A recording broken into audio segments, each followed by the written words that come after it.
Abona nk'ubu Minisitiri Nduhungire yamfasha nkubita hasi mu by'ukuri mu buryo ubona wagira ngo buri pasono kandi byagorana ko nyina minisitiri tugira icyo duhuriraho. Urumva kuba wenda icya kabiri nk'umuyobozi ntiyaje ngo atubwire ati ijambo navuze ihene muvuga intama. Icya kabiri kuvuga ko nzajya kubaza uriya wa mudamu ubyina sinari buvuge ko nzabaza amakoro twari buzahurire. Nagerageje kureba umuntu mbonye na nomero nahamagara kanyitaba tantasabye audience na protocol. Ariko ntabwo bivuga ngo kuba Minisitiri Nduhungire yavuze kuri ntabwo biri butubuze gukora akazi kandi koko nibyo Nduhungire kuva ko tutazi igifaransa sinabihakana yize Cole Belge. Watangiye kubyegereza umutima, watangiye kubigira umuntu ku giti cye. So nuvuga ngo kuba Nduhungire abwira abanyamakuru ngo mwasemuye nabi ntabwo ibyo kwiga Cole Belge birimo. So rero Nduhungire yagomba kugira icyo avuga nka chef wa diplomasi. Icyambere gukubitira ikinyoma ahareba inzega. Reka nze nkubwire nahereye ejo ndwana nabyo.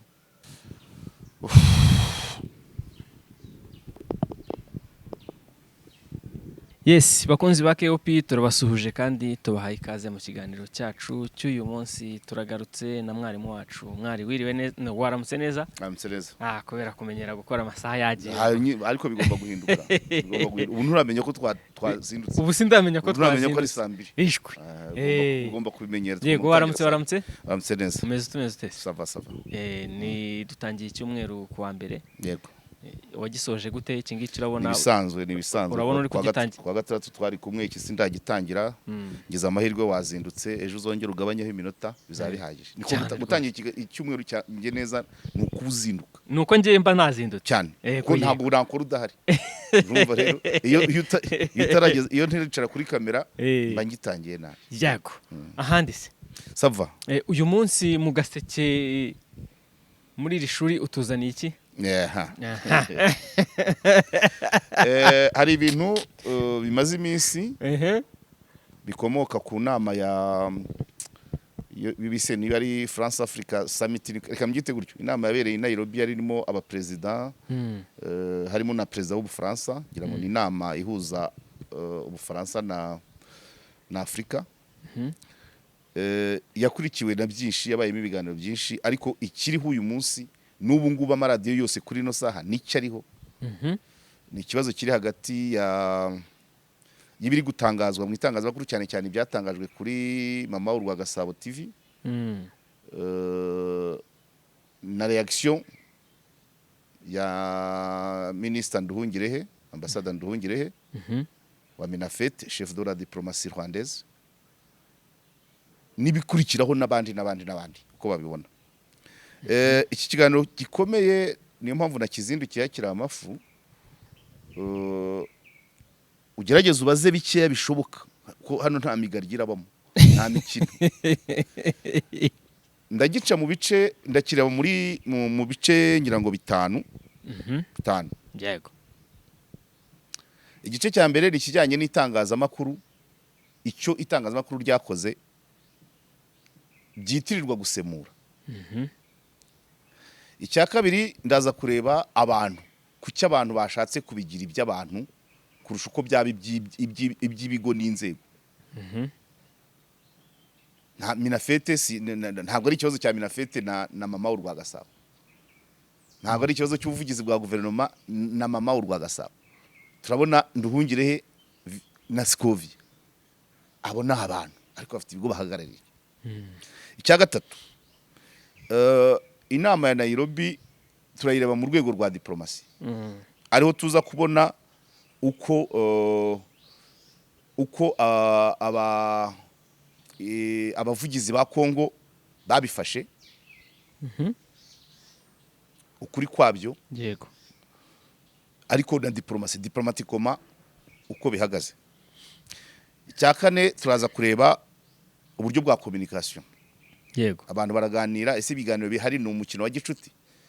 Abantu babijemo kuri Twitter ba Emma Claudine nawe yasubizwa ibindi, ba Oscar Kimu barandika barasiba, umuvugizi wa kaminuza Ignatius Kabagambe nawe yagize icyo bivuga n'abantu benshi.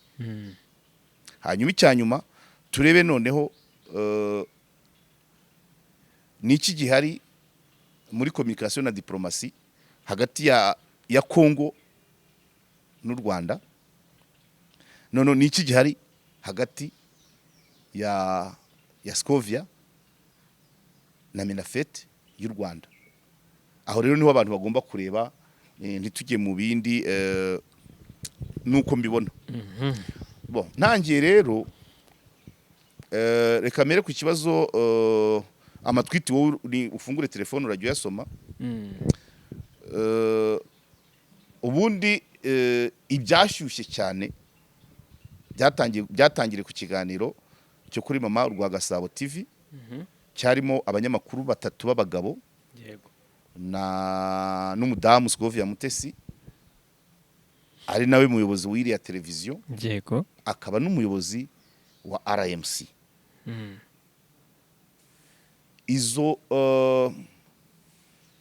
Izo mpande iyo myambaro yombi ko ari 3, iyo myambaro ko ari 3 arayambaye. Ni nyiri kigo yabaye umunyamakuru mu kiganiro, ariko anahagararira abandi banyamakuru. Impamvu bivuga nuko biba bigoye kumutandukanya muri izo mpande 3, ariko par rapport y'uko avuga nibwo avuga ati ahangaha turamubona nk'uri mu kiganiro, ahangaha turamubona nk'uhagarariye Mama Rwa Gasabo. Niba agiye gusinya amasoko n'urugero, niba batumiye ikigo cy'akagenda gihagarariye, hakaba naho agenda hagarariye abanyamakuru bose. Ntabwo ariko abantu bose basesengura bamubona bareba aho akomeye cyane, nuko yabara RMC.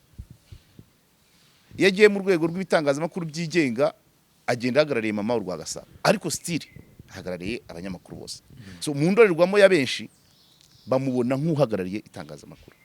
Iyo akoze, iyo anyereye bahita bavuga ngo dore ba banyamakuru mu Rwanda, parce que ubakuriye niwe wanyereye. Ku kijyanye na traduction, pratiquement twiga gusemura, hari principe batubwiraga ngo traduire c'est trahir, traduttore traditore. Ni ukuvuga ngo gusemura, trahison ni nko gusemura ni ugutenguha. Gusemura ni ugutenguha. Ubwira ubuhatse iryo jambo rya traduire c'est trahir, nuko ubundi ijambo meaning, igisobanuro cy'ijambo 100% gifitwe n'uwarivuze, naho ryavuye, imbaraga ryatwaye, yagiye kurirekura ahisemo murangahe. Uranyumva? Wowe rero wowe icyo ukora ni ukuvuga ngo urashaka gushyira muri context. Ushobora gukora traduction littérale cyangwa littéraire. Ushobora gufata paragraphe yose ukayivuga mu magambo 3. Sibyo? Ushobora gufata interuro ukayivuga mu ijambo rimwe. Wowe icyo ubagamije no kugira ngo abubwira bumve icyo wa wundi yashatse kuvuga. Yashatse kuvuga not yavuze, kuko ntabwo uziwe muri we yashakaga kuvuga iki.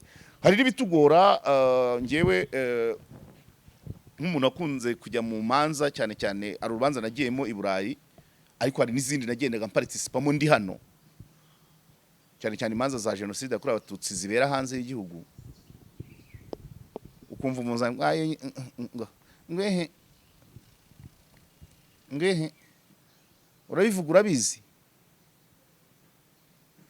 aya ibyo bintu byose ku mutraducteur byamugora. Ntuzi avuza akajambo kamwe kandi muri we harimo igitabo cyose, harimo byinshi cyane. Urwo nagiyemo rwanya kwigendera Fabien neretse mu Bubiligi, kandi dufite umusemuzi w'umurundi,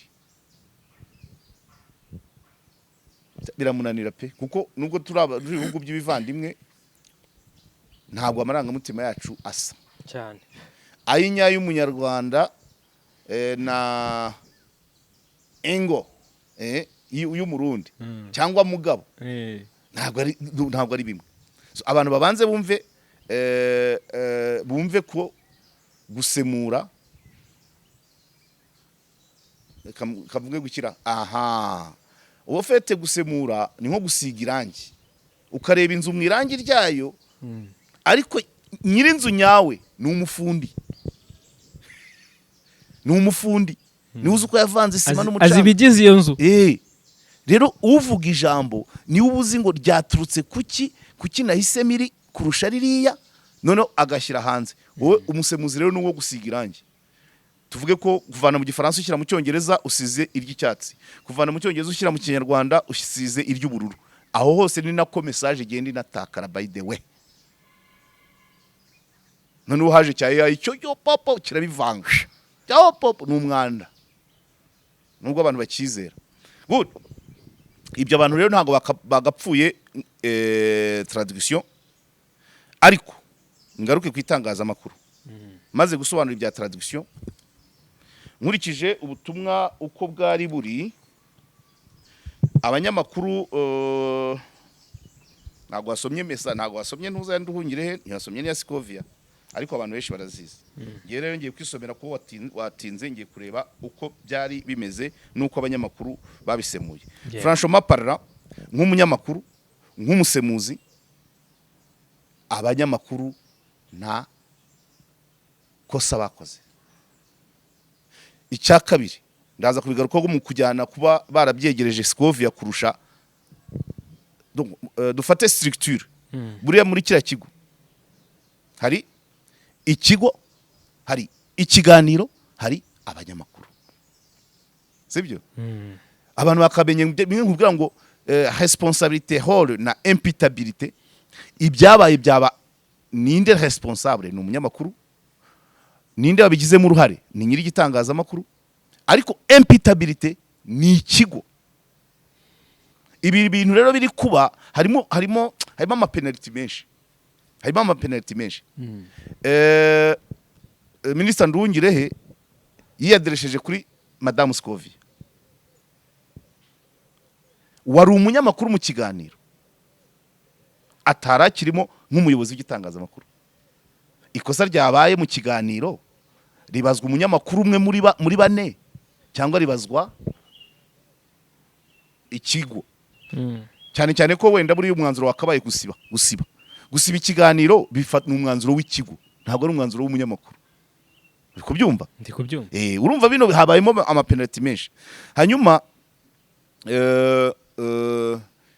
Minisitiri akavuga ati muzashaka abanyamakuru bazi indimi. Antuka bari abagabo baragerageje muri tweet 3 ya Nduhungirehe, ya Scovia, niyo umunyamakuru wari uyoboye ikiganiro witwa Bizimana.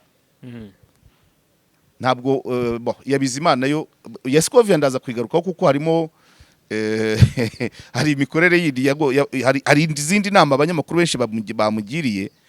Ariko hari na ministre yagomba kuvuga ngo ndiyadresa ku kigo cyatangaje ino nkuru, muzashake abazi indimi. Ariko pratikoma nta kosa ry'ururimi mu gusemura ryabaye muri kiriya kiganiro. Reka nze nkubwire, nahereye ejo ndwana nabyo. Kanze nkwereke sinzi niba narabiguhaye, ariko okay, kamishaka gukora akazi ndeba muri telefone nabyo ni ikibazo. Ariko kanze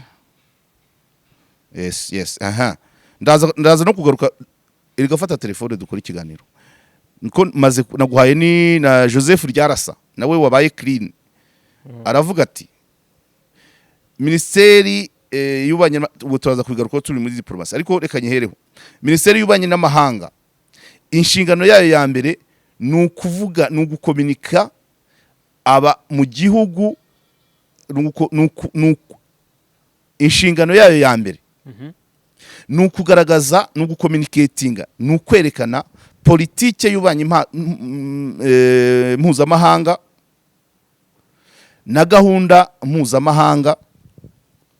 Politike y'ubanye n'amahanga na gahunda mpuzamahanga abyereka abanyamahanga. Ibyo rero bisaba ko ministeri ikoresha indimi z'amahanga muri cadre yo kumenyekanisha politike mpuzamahanga na agenda mpuzamahanga. Politike y'ubanye n'amahanga na agenda mpuzamahanga, aho rero bemerewe gukoresha indimi z'amahanga. Ubwo barasubiza ya tweet tutasomye ya Scovia yavugaga ngo ibiro bya muri Minafete ntago mukomunika mu Kinyarwanda. Ryarasa rero nk'inzobere yatanze umurongo. aravuga ati minisiteri y'ububanyi n'amahanga ishinzwe kugaragaza politike y'ububanyi n'amahanga na gahunda y'ibikorwa mpuzamahanga. Ati rero aho ngaho bakoresha indimi z'amahanga, kandi niko byanagenze, kuko hano yavugaga byari ibijyanye n'inama inama mpuzamahanga, niko nayita, yahuje ibihugu byinshi, kandi yere asubiza ku bandi banyamahanga Kinshasa. Ariko uyisome, shaka ntuza Stukovia anatanda uze kwisoma. Reka nyisome. Uretse gato yamanze ndangize yari yarasa yitegure wizuminge hanyuma uze kwisoma. Yego. Hanyuma atariko wori ryarasa Nkurunziza Joseph Dr. Ati ku rundi ruhande ministeri nka Minaloc na Minenteri, ubwo ministeri y'ubutekano mu gihugu n'iy'ubutegetsi bw'igihugu, baba bari bakorana n'abaturage, ni local communities, bakorana n'abaturage,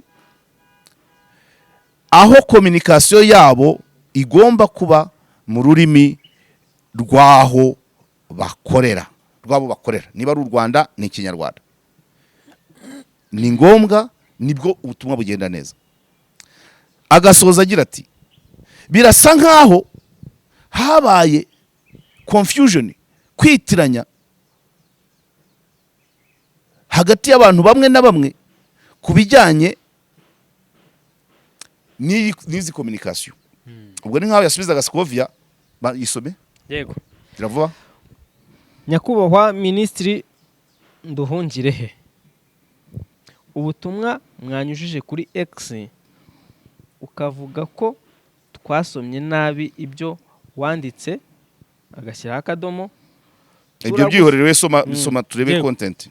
Turagusaba kujya ubwira abo mu biro byawe bakadushyirira no mu Kinyarwanda, kuko abo uba ubwira si abi Paris, Kinshasa cyangwa i Buruseli gusa, ahubwo harimo n'Abanyarwanda ba Kiyombe, note Kiyombe, Zankana na Gatsirima. Yego. Mushubati, muri Muhanga, na Kinigi. Kiyombe ni muri Nyagatare ariko ni cyahoze ari Byumba. Kinigi rero ni mu Ruhengeri, muri Musanze. Na Kinigi. Yego. Muzakomeza kwihangana kugeza igihe ibiro byanyu nawe ubwawe bizakoramo ababwira Abanyarwanda ibyo mwavuze. Murakoze. Urumva aho ngaho naza kubigarukaho muri communication, uze kubyibuka, ariko Nduhungire yarababwiye ngo mushyiremo abanyamakuru bazi indimi, kandi abakoze ikiganiro barazizi. Uko yamusubije nabyo ndaza kubigarukaho, harimo ikintu nakwita nk'ubugare, kudaca bugufi, ariko turaza kubireba ku ma personality. Ubundi mbere byashaka bavugaga iki? Impamvu mvuga ko aba banyamakuru nta kosa bakoze, hano abaragira bati Olivier Nduhungirehe Jean Patrick ati cette affirmation est totalement, abanyamakuru baravuze ngo Nduhungirehe, titre y'ikiganiro cya Bascovia yavugaga ngo yavuze ko Kongo yatangaje ibihuha, ibintu bijya gusa nk'ibyo. Okay, dore igifaransa Nduhungirehe: cette affirmation est totalement fausse et absolument fantaisiste. Fausse et totalement fantaisiste. Ati ibi muvuga ntabwo ari byo, kandi byuzuye ubwishongozi n'ubwirasi. Fantasy. Fausse égale ikinyoma, abandi undi yakwita igihuha, ariko ntaho bitaniye. Hanyuma il s'agit tout simplement des mensonges éhontés. Wabyumvise nkubwira ngo mbere yo gusemura wakabanje ukamenya mu mutima w'uwavuze harimo iki, kuko aya magambo ni nka etensel, ni nk'ibishashi by'umuriro. Buri gishashi rero wowe ubona igishashi kigenda, ariko ntuzi ngo umuriro urifite dogere zingana iki. Ni nko kubona igifaru kigenda, wowe ugacunga naho cyaguye, ariko ntuzi imbaraga cyahagurukanye. Iyo umuntu avuze mu gukoresha ururimi hano iyo tuvuze gukoresha ururimi mu kinyarwanda bishobora kuncanga kumenya uko twabyitaga aribyo twitaga za ntera sinzi ukuntu basigaye babyita niba ari ibinyazina ariko reka nkoresha igifaransa iya rono iya l'adjectif iya l'adverbe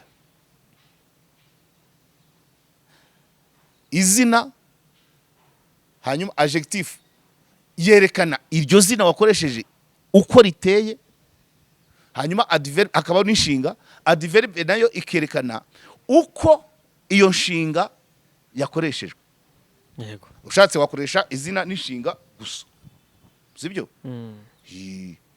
kuvuga umwana aragiye izina n'umwana aragiye n'inshinga sibyo ariko umwana muto aragenda yihuta urabyumva un enfant part is le nom et le verbe mais un petit enfant part rapidement werekanye uko ari kugenda werekanye umwana arangana iki noneho aragenda ate niyo mpamvu nduhungirehe rwose igifaransa cyiza ariko kiba gifite byinshi ntabwo wapfa kugisemura utagiye mu mutima we keretse ari uje akabyivugira iyo uvuze ngo affirmation totalement fausse et absolument fantaisiste ndashobora kuvuga ati affirmation fausse fini birahagije ariko totalement fausse absolument fantaisiste ni ikinyoma cyambaye ubusa ntabwo ari ikinyoma gusa ni ikinyoma cyambaye ubusa kandi cyuzuye amafiyeri n'ubwirasi n'ubwishongozi absolument fantaisiste ubwo nanjye ndi gusemura ntabwo nzi icyo yashatse kuvuga kucyongeho absolument kucyongeho fantaisiste kuvuga ko ari ikinyoma byari bihagije ariko ibyo nibyo bari abanyamakuru bise nk'igisa n'igihuha reka nkomeze akongera ati il s'agit tout simplement d'un mensonge ehonté si ikinyoma gusa ahubwo ni ikinyoma giteye ikimwaro n'isoni urabyumva ndabyumva ehonté mensonge ehonté si ikinyoma gusa ni ikinyoma cyagombye gutera isoni ukivuze right yego hanyuma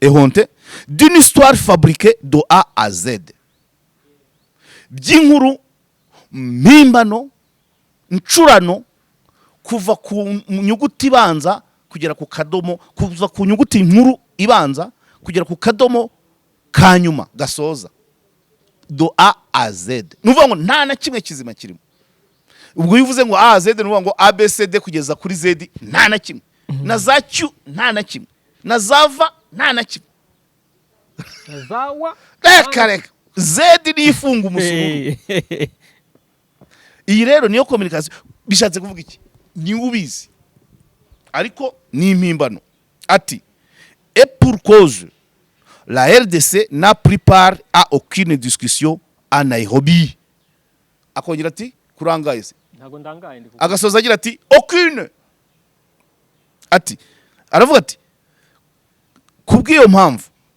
Kongo nta kiganiro na kimwe noneho ureba communication ukuntu ibikaze aucune yanditse mu nyuguti nkuru urumva communication yego noneho wowe urasemura aucune yanditse mu nyuguti ntoya ukayinganisha na aucune yo munini ayinyo kuki yashiza mu nyuguti nkuru akanakuze kugashyiraho aucune discussion aucune ibanza iri mu nyuguti nkuru a Nairobi akadomo aucune mu nyuguti ntoya harimo aucune ebyiri yego urabyumva yego ni wowe ngo Kongo nta kiganiro na kimwe namba iyo aucune ubwo niyo nise aucune yo mu nyuguti nkuru nyise na kimwe namba yigeze iparticipamo ibamo yasoza nkaho ibyo bidahagije ati nyabureka banyarwanda aucune nta na kimwe asubiyemo aucune kabiri bivuze ngo ushobora kutagira ikiganiro prendre part dans des discussions, kugira uruhare mu biganiro. yego Ushobora kugira uruhare mu biganiro, ushobora kutagira uruhare mu biganiro byose, ariko wenda nk'icyo ku meza ukakigiramo uruhare. We yavuze ati haba ibyo muri sale, haba ibyo ku meza, reka da. Icyo bita guhakana butsinsima. Aucune. Iyi niyo message ya Nduhungirehe b'abanyamakuru basemuye. yego Ariko yasubizaga nawe ya Kongo tuza kureba. Ati en effet okay, ibi ngibi ntabwo ari ngombwa. Avuga ati mu nama harimo abaperezida William Ruto na Emmanuel Macron, hakabamo abandi bari abashefu b'amadelegasiyo bahagarariye ibihugu byabo, baganira ku bijyanye n'ingufu, ku bijyanye n'ubukungu n'umutekano. Hanyuma akavuga ati intebe ya Kongo kuva bitangira kugeza birangira, intebe yagombaga kwicaramo igihugu cya Kongo, uhagarariye Kongo yarimo ubusa. Babyumva? yego Ariho asoza avuga ati icyabaye nuko perezida w'igihugu cya Repubulika Iharanira Demokarasi ya Kongo yaje kurya ifoto y'urwibutso, yifotoranyije n'ababaye mu nama atayibayemo. Ibyo ni Nduhungirehe ubivuga. Uracyumva? ndacyumva. Twinjiye muri fond, ariko mu rwego rwa tradition ibi bintu mvuze abanyamakuru bavuze ko baba barabyise igihuha, baba barabyise ikinyoma, ibyo mvuze n'ubundi Nduhungirehe yavuze ko ari ikinyoma. Bari bavuze ngo iki abanyekongo bari bavuze ngo iki, reka nabyo mbirebe. Okay, icyariho nuko umva gusomera muri telefone biragenda bintinza, ariko icyariho nuko yes abanyekongo bari bavuze ngo iki, abanyekongo bari bavuze ngo uwitwa Mwamba ngira ngo n'ushinzwe communication communication ya president, niba ari muri presidence, niba ari ya president wenyine, ibyo ngibyo ntimubimpore. Yaravuze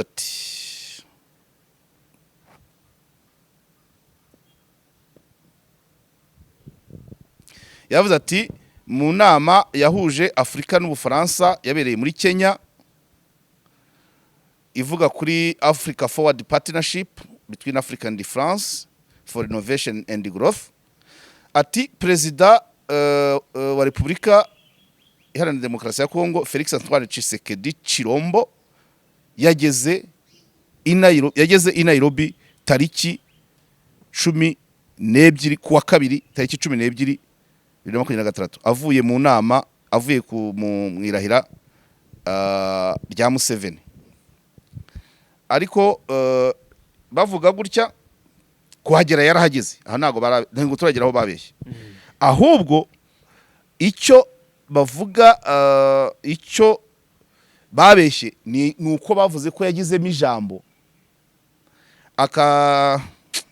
ntago uri kumfasha neza mwana, ntago uri kumfasha neza kuko bino biramvuna, kandi simba shaka kugendera ku bintu bidafite kandi igihe data tuzifite tugomba kuzikoresha.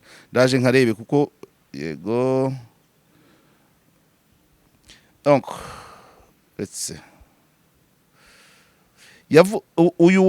uyu Mwamba yavugaga ko, nubwo nashaka kubisoma ngo abantu babyiyumvire, ariko ikiriho cyo yavuze ibyo Tshisekedi yaba yaravugiye mu nama, kandi mu nama Tshisekedi ntiyigeze ayibamo. Intebe ye yari iriho, intebe ya Kongo yarimo ubusa, bamubonye mu ifoto. Noneho akantu yavugagamo ndibuze kubigarukaho ngeze mu gice cya diplomasi, ni nkaho communication yashaka kuvuga ngo bavuze ngo Tshisekedi mu nama yasabye ibihugu kugira diplomasi y'ubwubahane no guhagarika, asaba isi guceceka atrocité niryo terime bari bakoresheje, ubwo nabyita ku kaga, urugomo ruri muri Kongo ruhamaze imyaka 30 ngo ruterwa n'u Rwanda rwavogereye Kongo. So rero Nduhungire yagomba kugira icyo avuga nka chef wa diplomasi. Icyambere gukubitira ikinyoma ahareba inzega. Yego. Ari ukuvuga ntiyavuze, none ibyo yavuze byo none nagahoma muno. Yabivugiye cyetse niba yarakoze nka tweet. Mu nama ntigeze afatamo ijambo. Abo bakomunikateri be turebye neza byakabaye batwereka ati bakaduha record cyangwa se bakaduha ifoto ye afashe mikoro. Ifoto ye naho ari mu bandi inama irangiye. Kanihute rero sinzi iminota maze 30. Yamaye. Kaga papuro kanye ngashyize he? Uzashaka mikoro zitagira kuko ngeba nkoresha amaboko yose. Good. Ubwo byose nsa naho nabivuze icyo nta good. Muri diplomasi rero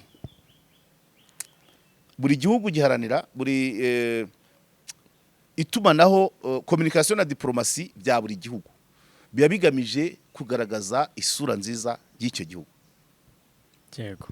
Iyo umukuru w'igihugu runaka agiye mu nama muri UN n'urugero akagerayo agasinzira, abibindi bihugu bashobora kumufotora, ariko mu gihugu cye ntago bamufotora, bategereza akangutse bakaza kumufotora ari uko afashe mikoro ati dore, abagahita batwitinga do igitekerezo cy'umukuru w'igihugu cyacu nicyo bashingiyeho batora umwanzuro kandi yabanje gusinzira. Iyo umukuru w'igihugu runaka agiye mu nama akayicererwa, abacizwe communication na diplomasi mu gihugu cye ntago bavuga ko yakerewe, ahubwo baravuga ati inama yatangiye akihagera, sibyo cyangwa niwe watanze abandi. Yego. Buri wese abarwana no kugaragaza isura y'igihugu cye.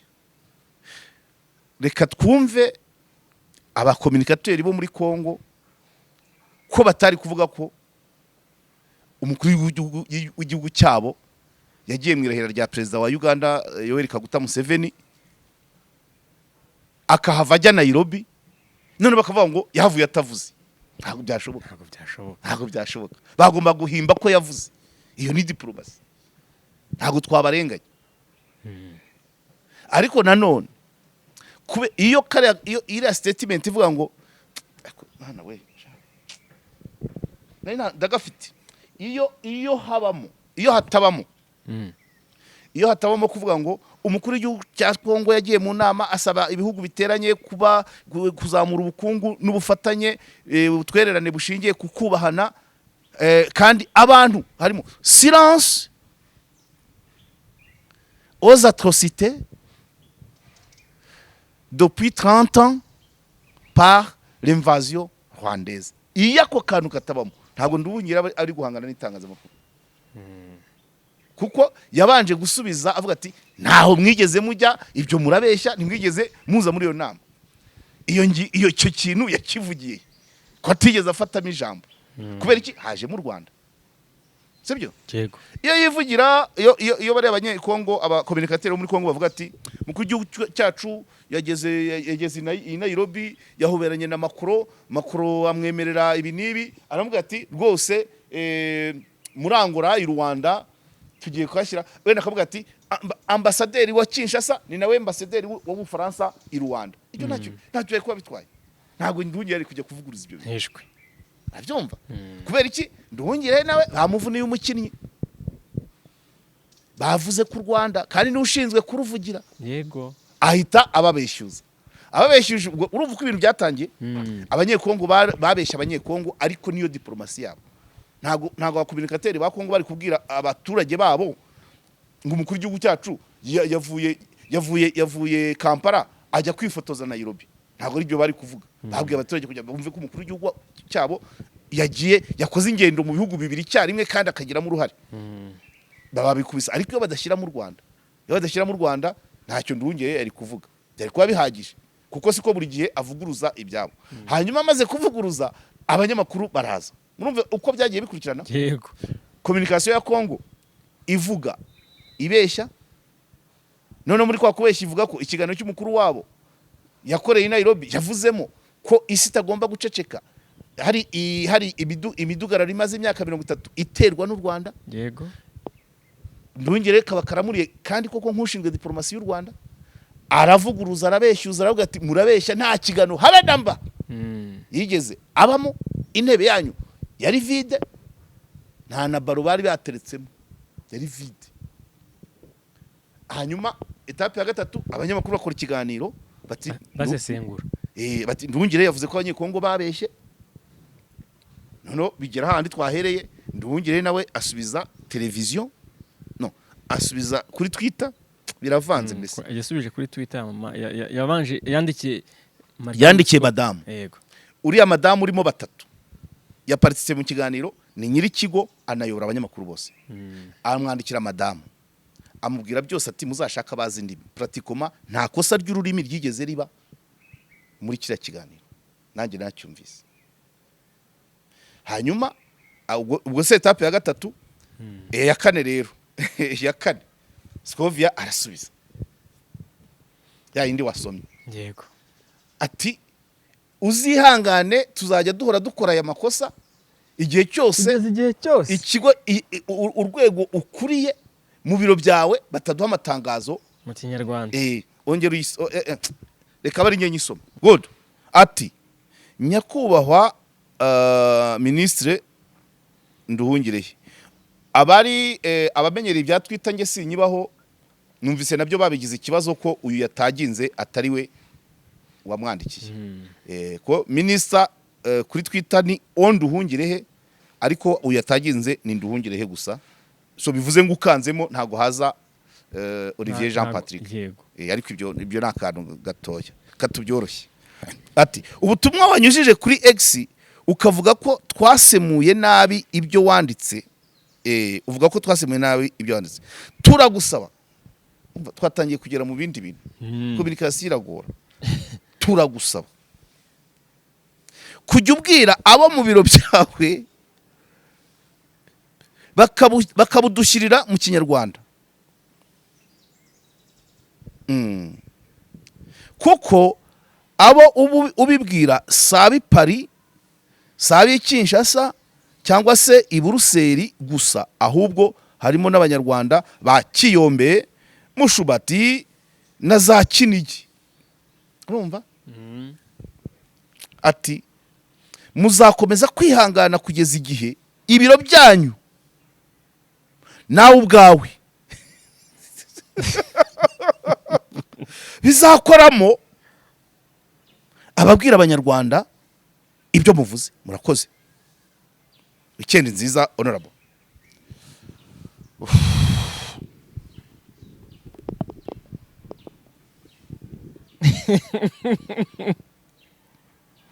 Aha rero niho benshi bagize bakomeje bagenda basubiza.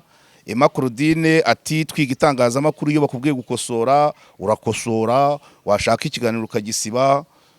Nabo abandi baramwatatse bati menye iby'umujyi wa Kigali n'abazunguzayi n'abanyerondo n'inkera gutabara zawe. Urumva niko ya mihanda niko imera.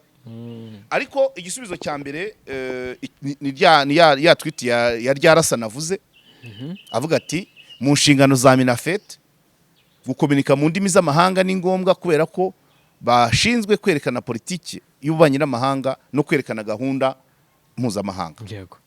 Atariko ministeri zihura n'abaturage nka Minaroke iy'umutekano pourquoi pas n'iy'ubuzima, izo zigomba gukomunika mu Kinyarwanda kubera ko abo zibwira ari abanyarwanda. Ryarasa yamusubije. Ariko none tujye muri ntuza muri message, ni ukuvuga ngo Ryarasa yabwiye Scovia ko Minafet idategetswe gukora mu Kinyarwanda gusa, cyane cyane ko ibwira amahanga, kandi n'iki bari gupfa kirakomoka ku mahanga cyane yabwiraga abanyekongo. Ahubwo twebwe abanyamakuru no gushaka kubwira abanyarwanda ibiba hose twabipfanye Kinshasa, dushaka kubizana mu banyarwanda, ariho bari kuturega gukora penalty yo gusemura nabi. Ariko ngewe nkurikije uko bagikoze nta na hamwe ntabwo basemuye nabi. Good. Hanyuma ati turagusaba good abakomunikateri ba mbere urumva Emma Claudine we yamubwiye ati iyo bagukosoye twiga itangazamakuru aravuga twiga ba Emma Claudine na Bosco Kibu ntabwo ari ngewe na Scovia ntaryo twizi mujye mubimenye wowe nande ngewe na Scovia nawe n'abandi bavuge bose se usaba abargize turabe mu Rwanda nuva Emma Claudine yakoresheje ngo twiga itangazamakuru yavugaga we na Bosco Kimu na ba Jonathan abantu bose na ba Alphonse Twahirwa na ba Jado Castar ntabwo ngewe na Scovia turimo ntabanga ririmo ati turyiga iyo bagukosoraga warakosoraga cyangwa ukabisiba yashaka ati Scovia yabizanyemo yabishyize bizindi mbaraga hanyuma ati noneho Scovia ati kujya ubwira abo mu biro byawe bakabadushyira mu Kinyarwanda kuko ububwira nuvuga ngo nkaha ngaha iyi message ya Scovia avuga ngo badushyire mu Kinyarwanda kuko abubwira sabi Paris Kinshasa Buruseli gusa ahubwo harimo n'abanyarwanda nuvuga ngo iriya message yari ikeneye amahanga pe iriya yo kuvuguruza ibya bikongo batangaje yari igenewe abanyamahanga cyane yari igenewe abanyamahanga ntabwo ari igenewe abanyarwanda abanyarwanda babimenya ho gake ariko yari igenewe abanyamahanga ababimenya n'umundi nabakeneye nababasha kubisoma yego hanyuma yego ati siki ntabwo wandikira ntabwo ari aba Kinshasa Paris na Bruxelles n'ahandi buriya butumwa bwari ubwaba ngaba kumwe ryarasa bivuga hanyuma ati hari abanyarwanda ba Kiyombe za Nkana za Gatsirima za Nyarurema za Gahara za Bushekeri muri Nyamasheke za Bweyeye za Kinigi bakeneye kubyumva harimo ariko buriya butumwa ubwabwo ntabwo bukeneye umuntu uhinga ibirayi ntabwo bukeneye umurobyi wo muri Muhazi oya Kongo abavugizi ba Kongo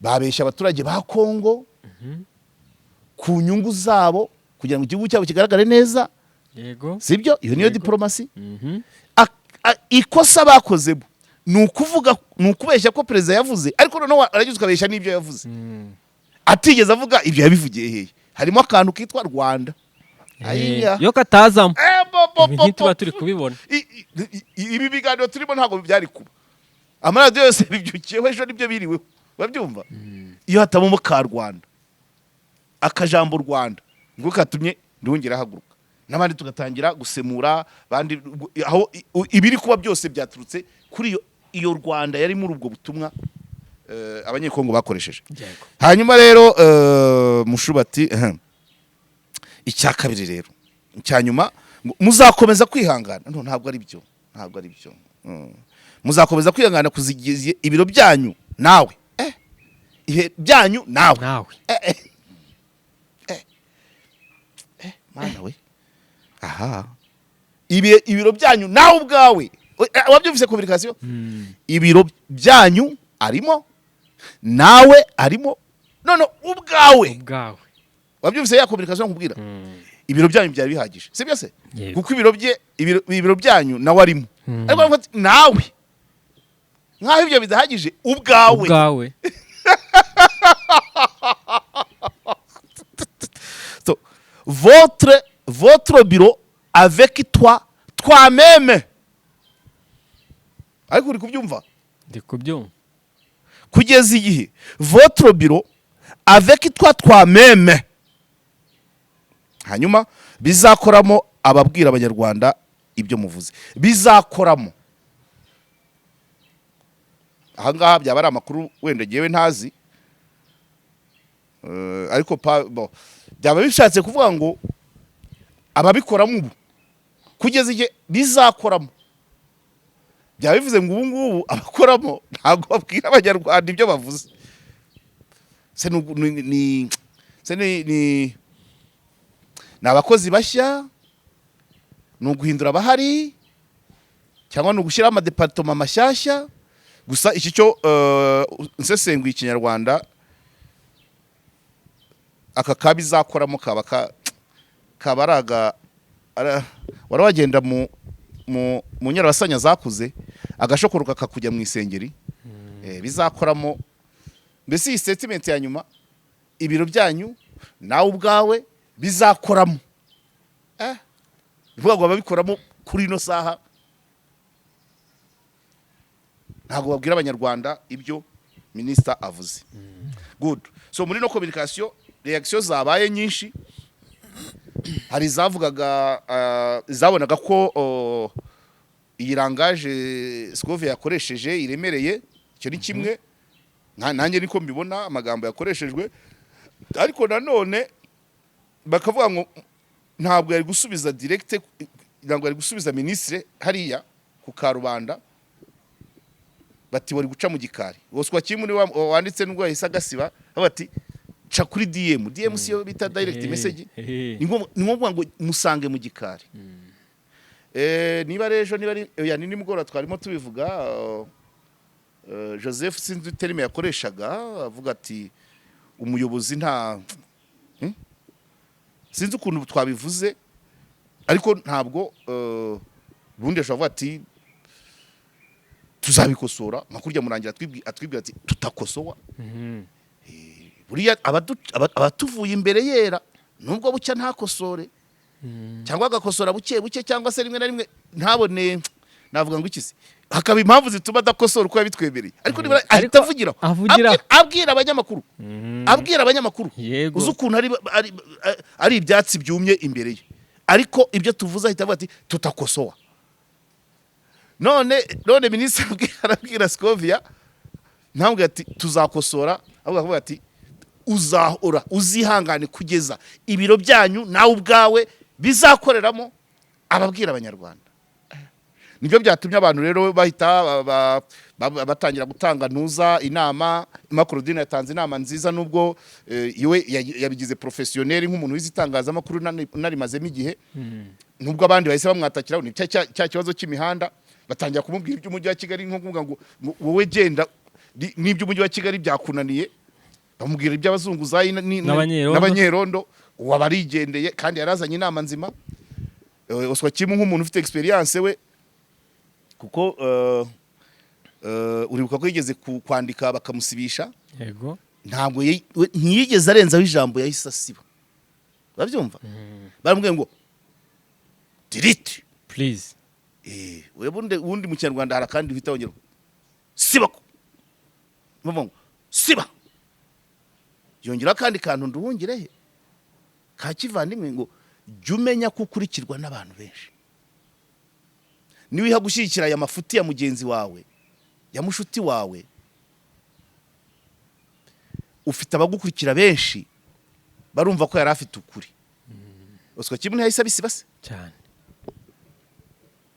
n'uyu munsi yabaye nk'uhasinyare Scovia ati DM ye irakora niko yanditse DM ye irakora nko kubwira Scovia ngo bwira ministre kuri DM Chamugikari kuko yashobora no gusubiza byenyewe ariko akavuga ati bibaho iya namubwira terega burya gusemura no gutatira kuko twabyize niko twabyize traduire c'est trahir ako karahagije kujya mu mpaka ngo tubwire ijambo ariko nabyo byari ngombwa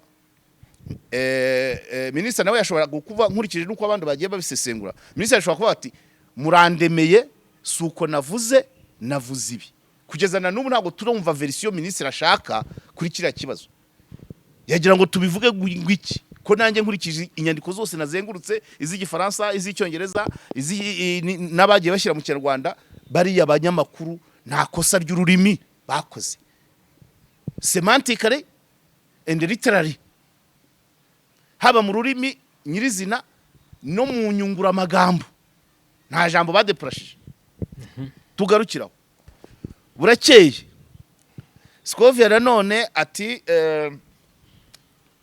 urumva icyo kuba yasubije minisa kuri Twitter ku Karubanda kigiye aho buryo yahisemo amagambo nabyo biraho abantu barabikomantaho sinjye nyine ntanyitwareho umwikomo nkaho ibyo bidahagije ajya nanone mu kiri kiganiro nabonye ntabwo nzi televiziyo cyaciyeho abyivuye niyiwe nayo niyiwe yego niyi noneho arongera ati noneho minisitiri yafashe akubita araterura no hasi ngo pi. Ubwo ngeze muri za personality abati ntabwo yatubwiye niba twaravuze ihene yavuze intama, aho elle a raison. Kugeza kuri no sana minisitiri atubwira ngo bari abanyamakuru icyo bavuze nabi niki, ubu nanjye wasanga ari byo ndi kuvuga nabi, ko nge nagomba kuri twita, ubwo arampamagara. Icya kabiri rero no Scovia arakomeza kwa kundi agera ahantu aravuga ngo ngerega ngo nduhungire he ngo nduhungire ngo kuba ngo yavuga igifaransa ngo yize Ecole Belge. Watangiye kubyegereza umutima, watangiye kubigira umuntu ku giti cye. So nuvuga ngo kuba nduhungire abwira abanyamakuru ngo mwasemuye nabi, ntabwo ibyo kwiga Ecole Belge birimo. Yego. Natwe twize Muhondo na Kageyo turangiriza Kristrua, ntabwo kwiga Ecole Belge ntabwo bikugira umwami w'igifaransa. Ntabwo abize Harvard bibagira abami b'icyongereza. Amakosa no mu kazi kose urabyumva. Ntabwo ufite PhD mu myubakire byamubuza gukora umuhanda ngo wike. Iyo ugiye kujya ku mateka y'umuntu, iyo uhereyeho yize primaire nuko yavutse n'indi mirimo yagiye akora, uri murajya kure y'ikibahuje. Ikibazo ni ubusemuzi. N'undi wese usemuye nabi yabikubwira. Ni nkuko nanjye ndi kumubwira guhitamo amagambo ntitaye ngo nizaha. Ibintu iyo byageze hanze biba biri open, utitaye ngo bivuzwe nande. Itangiye vuga ngo ni mwene kanaka ngo yizaha, abantu batangira kubonamo ibindi. Ngana ku musozo niba bishoboka. Yego. Nuko ibintu nk'ibi, iyi nkuru yatanze urwaho ku bantu bamwe na bamwe, kuko haravugwamo abantu bakomeye, abantu bafite imbaraga. Ni ikibazo kiri hagati ya ministre wa affaires étrangères, chef de la diplomatie, hagati ye n'umunyamakuru washinze igitangazamakuru. Abandi banyamakuru bahaye inkoni y'ubushumba ngo abaragire. Ibyo rero ku mpande zose, abari mu gihugu, abari hanze, muri kura zose barabifata nk'ikindi kintu cyo kudiskitaho. Nanjye niyo mpamvu kuri kopi mbivuzeho. Ntabwo abantu bose, ntabwo dusaka twose twita njya nturebamo. So ni nkaho byose nabivuze, kuko navuze nukuvuga ngo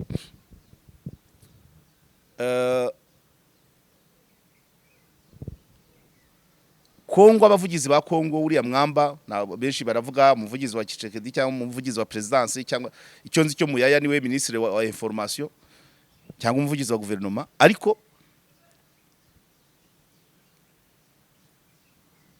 diplomatiquement, mu rwego rwa diplomasi, abikongo bakoze akazi kabo, bemerewe kubeshya babo kugira ngo igihugu cyabo kigaragare neza. Ariko kubeshya abaturage ba Kongo uvuga ko umukuru w'igihugu cyabo yavugiye mu nama y'i Nairobi, icyo kinyoma ntibagitware. Ariko kuvuga ko mu byo yavuze ko u Rwanda ruvogera Kongo hashize imyaka 30 ngo isi gaceceka, harimo ijambo silence, ibyo bihita bituma na diplomasi y'u Rwanda ihaguruka. Mwekagira iki bivuga? Niko Nduhungire yasubije anyomoza. Iyo communication diplomatique hagati y'abavugizi ba Kongo na Minafete y'u Rwanda iremewe muri rwa rwego rwa diplomasi. Buri wese abarwana acunga nako igihugu cye kitavugwa nabi cyane. Kandi natwe hano tukicaye tugatangaza erezuma nayo ni diplomasi. Iyo Nduhungire hewe aza akabari w'ubu wa mbere akigera i Kigali ati mwari muzi ibyabaye, ati president Kongo yaje kwifotoza gusa. Iyo avuze akavuga gutyo, n'abanyekongo baba bari gusubiza nk'ibi ko yabasebereje igihugu. Ukumva yaraje aricecekera. None abanyekongo babeshya ababo, abaturage babo, bati umukuru w'igihugu cyacu yageze Nairobi. Ibyo cyuko byarabaye. Ati yaparticipe mu nama kandi intebe ntiyigeze yicaramo. Ati yaravuze. Yaravuze niyo yabaye ikibazo. Mu byo yavuze avuga mu Rwanda. Diplomasi y'u Rwanda igomba guhaguruka. ariko nanone ni nkuko nk'ubu wakwicara njye ntago ndi umudiplomate usibye ko abakuru b'ibihugu nyine tububaha bose ku rwego rumwe ariko nko muri diplomasi nubwo Nduhungire yabaye nk'ubivuga asubiza abanyekongo akantu yasorejeho nako numvise asoza avuga ngo il n'est arrivé qu'à la fin pour une photo symbolique ibintu nk'ibyo photo symbolique nabyo ntabwo yari kubyihorera yavuze ngo perezida wa Kongo yaje aze kwifotoza gusa iyaba ari wabivuze mbere ubu haba hahiye ntabwo hari gushya aba hashyushye wenda urumva iyo ni diplomasi ntabwo we agisoka nta nubwo yigeze atwitiga ngo perezida wa Kongo twamubuzashwe nta nubwo yigeze afatora ya ntebe yagenewe Kongo ngo ayishyire ku mbuga avuga ati iki gihugu tumaze iminsi 2 kitaraza yarabyihoreye ategereza ko bari yabo iyo bari abavuga ati umukuru wacu w'igihugu cyacu yahageze inama igiye kurangira nta gisebo kirimo kuko yaravuye mu wundi muhango cyangwa se niba yarahageze ntajye mu ntebe ye akajya mu yindi simbizi ko buri wese muri protocole buri wese afite aho agomba kwicara mwifoto aragaragara niho biterera urujijo yagiye mwifoto nk'abandi bitabiriye ariko kwitabira egari kwicara mu mwanya wawe no gutanga ibitekerezo nta byabaye ariko tureke abanyekongo bibeshyera abaturage babo ariko niba babeshye badashyira mu Rwanda icyo ubu nicyo cyatumye ibintu biri kuvugwa so nuvuga ngo icyo impamvu mbivuze nuko communication ya ministre w'ububanyi n'amahanga asubiza communication y'ikindi gihugu biri muri mandate n'uburyo ikorwa biratandukanye iya nyuma rero ya ministre w'ububanyi n'amahanga n'umunyamakuru iyo irarenze yajemo ikibazo gikomeye cyane kuko n'abanyekongo kuri kubeshyuza kwa Nduhungirehe ntacyo babivuzeho umunyamakuru yagiye kuvuga agiye kubihuza byombi penalty yakoreyemo ubu niyo yabaye inkuru yego hanyuma wenda mu gusoza mvuga abantu buriya uko ngiye mbona ibintu n'ikindi kintu cyateza akabazo kagashokoro ko mu isengeri ni ukuba Scovia yaravugiye mu kiganiro ngo azabaza uriya mukobwa urumva yabivuze mu kiganiro cya mbere abivuga no mu cya kabiri ngo wa mukobwa ubyina ubwo ni ubuhe bamwita Shera Silva uriya wari muri protocole so ku muntu aba hehe harya ntago nzahana ninde wari wamuhaye ikiraka hariya simbizi okay so nukuvuga ngo nubwo uwo mukobwa yari ahari kubaza umuntu wari wese uti ese koko Tshisekedi yaraje bati yaraje dore n'amafoto yaravuze se reka da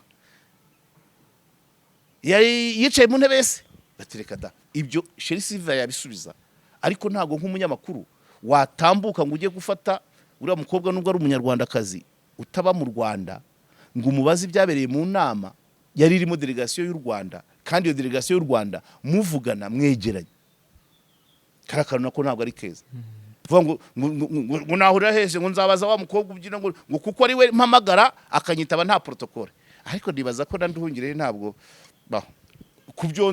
kubyonzi aho nigeze mukenera kuri WhatsApp ndandika agasubiza nta protocole zirimo ndende kuri uriya sinzi ku bandi nabo wenda hari n'abandi nubwo naba ntandukiriye hari n'abandi nandikira bagasubiza tukavugana impamvu nkoresha WhatsApp nuko ari gihe ushobora kwandikira umuntu ari mu bindi aho ayisomeye akagusubiza n'abameya bamwe nuko ubwo nyine tuba tuvuga ko hari n'abatabikora baryo ariko Nduhungire ntabwo agora muri protocole yego ni nka ntuza nka wundi wigendeye wari umuvugizi wa guverinoma wungirije ale mukurarinda donc ntabwo mpamya ko ngewe personnel ntabwo najya kubaza uriya mukobwa yarashinzwe iki protocole cyangwa uwo nguwo ubyina yarashinzwe protocole ndakeka ngira ngo ntabwo najya kubaza ushinzwe protocole hari wa diplomasi ntabwo bishoboka cyane ko wa protocole yari wa protocole w'inama yose ntabwo yarahagarariye u Rwanda nibyo yakubwira ntiwapfa kubyizera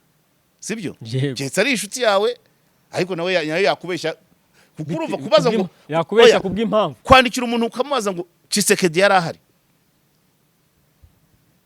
abaye se afitanye affinité na leta ya Kongo yakubwira ati yarahari rwose ati ati maze niwe watangizaga inama ariko niba hari umuntu w'u Rwanda wari uhari nubwo benshi numvishe basesengura bavuga ati amadelegation nk'aya hajya hagendamo n'abanyamakuru noneho tubafateho reference batubwira ibihari urumva ati naho ubundi hari n'abasesengura bakavuga ati ari uwo muri protocole wamubaza ari n'iki byose ariko officialité niyo wagiye ahagarariye igihugu ukoreramo yego ndumva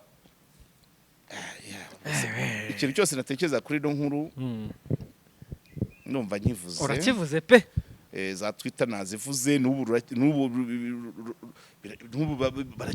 baracyakomanta ubwo sinavuze abandi batari hano hafi abo ntazi ngo navuze amatweet amareaction kuri Twitter yagenda gasubiza ziri ariko y'abantu nzi hano mu Rwanda ubwo sindambuka buri bishoboka tuzasubira ariko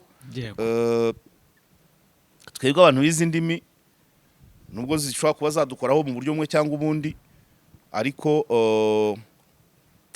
nkunda kuvuga ngo utazi irengero ry'amagambo agira ngo umuyaga ni igaju utazi irengero ry'amagambo agira ngo umuyaga ni igaju kandi itangazamakuru ahanini dukina ku magambo akadukoraho cyangwa se ijambo ryagukiza ariko ryanakwicisha ryanakunyagisha ariko muri Bibiliya baravuga ngo ijambo rirarema no muri psychologie bakavuga ko ijambo ibyo wiyaturiraho 80% nibyo bikugirirwaho so abantu ifo kwitonda ku magambo ijambo ririca ijambo rirakiza ijambo riranyagisha ijambo riragabisha mu byo kwitonderwa n'amagambo arimo yego ngira ngo urabyibuka ubushize nubwo atari cyo kiganiro reka komozeho hari umuryango nakozeho ubushize umudamu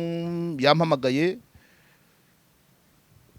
ashaka ko muha ikiganiro kuri kamera nubaranyishyuza cyane ejo namaze amasaha 4 n'umugabo we umugore nawe ampamagara amasaha 2:52 yego ubwo na 3 2 n'iminota yampamagaye bwa mbere isaha n'iminota 3 isaha n'iminota 5 ubwa kabiri yampamagara isaha n'iminota 47 urabyumva uzi ko wa munsi w'ikiganiro mu gitondo yari yampamagaye iminota 25 mu kiganiro hagati ampamagara iminota 12 ngira ngo ubwo ni couple ariko bose ndacyarwana no kugira ngo numve inama z'abantu kandi natangiye kuzibona nzabikoramo ikindi kiganiro impamvu mbihuza n'ijambo nuko bombi live mu kiganiro bashobora kuzana andi magambo noneho atagira rimwe na rimwe noneho atagira n'icyamarira abantu nkahitamo kubumva impande zombi nge nkabyivugira nkazanabyirengera uri cyagiye avuga guhorobya ngaho ejo ampamagara byavuze urumva bijyanye na rya jambo kuko ya communication directe y'umuntu amarangamutima y'umuntu ashobora kwafekta ijambo asohora yego bisaba rero ngo wowe uvuga imbere urinde abyumva so bigatuma rero umenya kunoza imvugo yawe rimwe na rimwe ukanicecekera urumva yego urumva agatwitika uswa kimwe n'ubwo isagasiba yari amagambo 3 DM ye irakora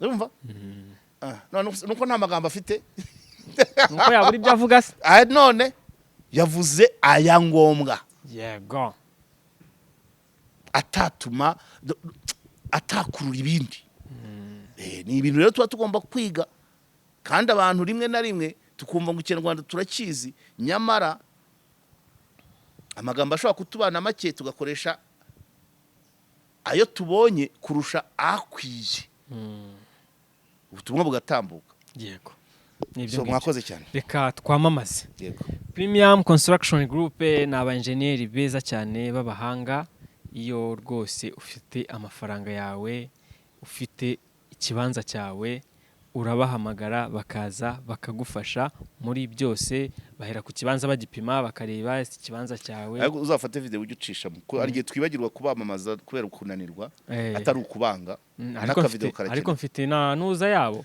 kujyishiramo jyishiramo mfite akantu kabo rwose nakoze keza nako nzajya ngashyiramo.